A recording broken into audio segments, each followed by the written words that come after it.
Gabi ng Misteryo. Actually, medyo biggie itong nasagap kong to, no? Kasi, nakapag-remote viewing din ako, and then, may channeling conversation din ako with some spirit guides who are willing to give some information about 3i Atlas. So, sinabi nila na itong mga beings on 3i Atlas, literally, they come in peace. We come in peace. Yeah, we come in peace. We come in peace. So, hindi talaga sila dapat katakutan. I think yung fear ng tao, yung survival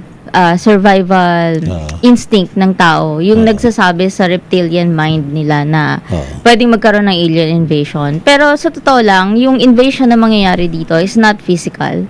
It's not going to be war-induced. So, ang gusto nilang mangyari kasi is mag-evolve tayong lahat. Magkaroon ng unity in terms of species, races, and interspecies as well. So, dapat palang pasalamat tayo sa presence nila.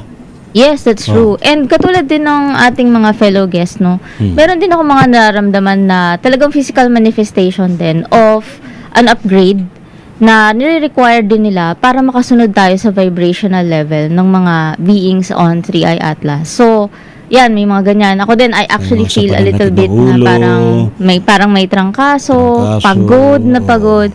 Actually, same with Brother Salvi. Pagpasok pa lang nitong si 3i Atlas sa solar system, nagsimula na talaga makaramdam na parang araw-araw pagod ako kahit na the same lang naman yung effort ko for that day. Pero sa iba hindi na masyadong pinapansin. Akala normal na karamdaman dahil sa pagbabago sa ating klima, sa pagbabago sa ating kapaligiran. Yes. Pero meron palang ibang factor, ano? Meron din. Kasi imagine niyo yung sound. Kasi 3i Atlas, meron din siyang binaburst na sound. Tapos at the same time, binabago din niya yung frequency ng Earth, yung Schumann resonance.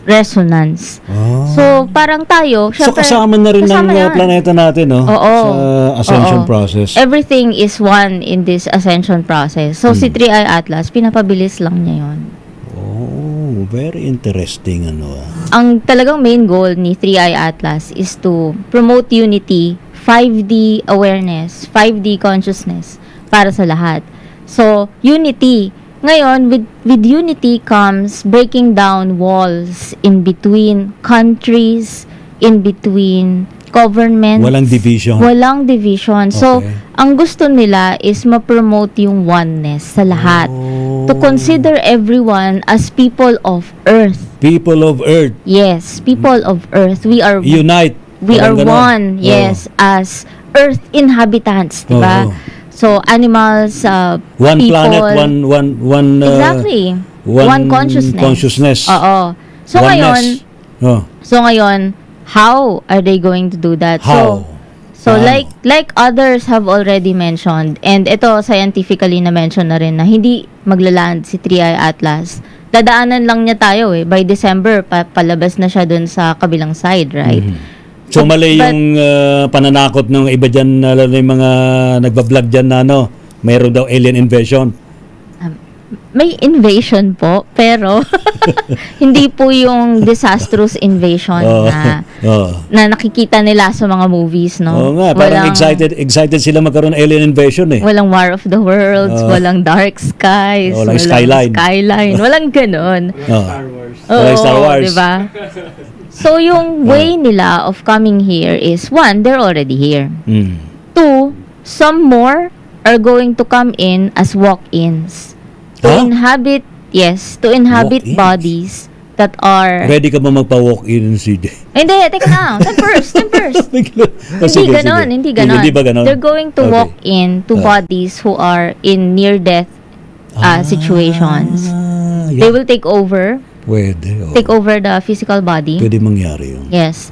And then the next thing is... Kaya lang, siyempre, ang tanong ko lang doon, maputulan kita, Miss Marp, ano yun kung masyado nang mahina yung katawan nung... Hindi na nila magagamit yun. They have to choose another one. Okay. Kasi katulad nga nung binanggit sa akin ng spirit guide ko, di ba, na kapag mahina na yung physical gear, we have to be reborn. So, kung ganon daw yung isa sa mga approach that they will come in here. Okay. So may mga NDE people ganyan. So number 1, nandito na sila. Number 2, they will walk into some bodies that are available to them. Number 3 is seeding. Seeding, yes. As in medyo physical to. As in they will copulate with some of our women. What? Yes, because they need to Oo, kaya nga eh. Exactly like that. So, maaring ito nga yung, kasi may mga theory na itong mga ito ay mga ancient aliens. Sila yung mga nagtayo ng mga pyramids and other monolith and stargates sa planet Earth. Yeah. So, the reason why they need to do that, tinanong ko rin yan kasi medyo na ano din ako, parang wow.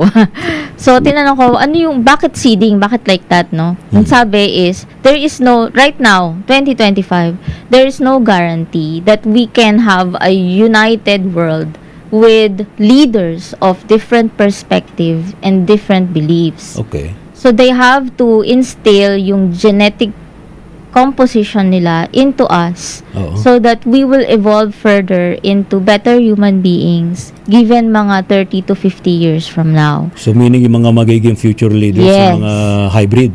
Yes. So yun. And then finally... Kailan ba yun? I cannot say. 50 years in the future? Or 100 years? I can't say the timeline kasi yun lang ang sinabi. So maybe kung mga ilang taon na yung mga ipapanganak by then sila na. Pero yung last, ito yung last, and I think this is the most important. Okay. Revelation yan Heralds. Heralds are us. So, what we are doing right now, we are heralds. Heralds are yung mga binivisit nila, like Brother Salvi, si Kuya Jay, di ba? Yung mga binivisit nila, yung mga kinakausap nila to receive messages. Mga channels.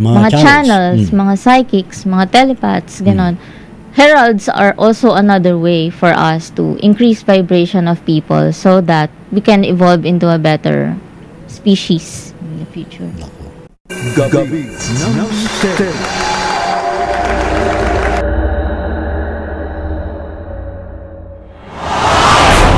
Encounters mga sightings ito. Doon ba'y palatandaan na talagang malapit na? Mga experience o meron kayong sightings ng mga UFO. Higher beings, especially to the universe you call God. Innumerable company of angels beyond human comprehension.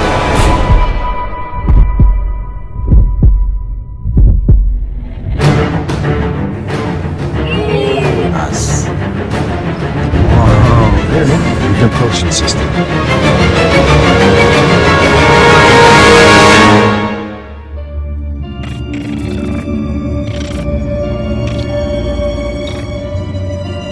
Gabi ng Steady.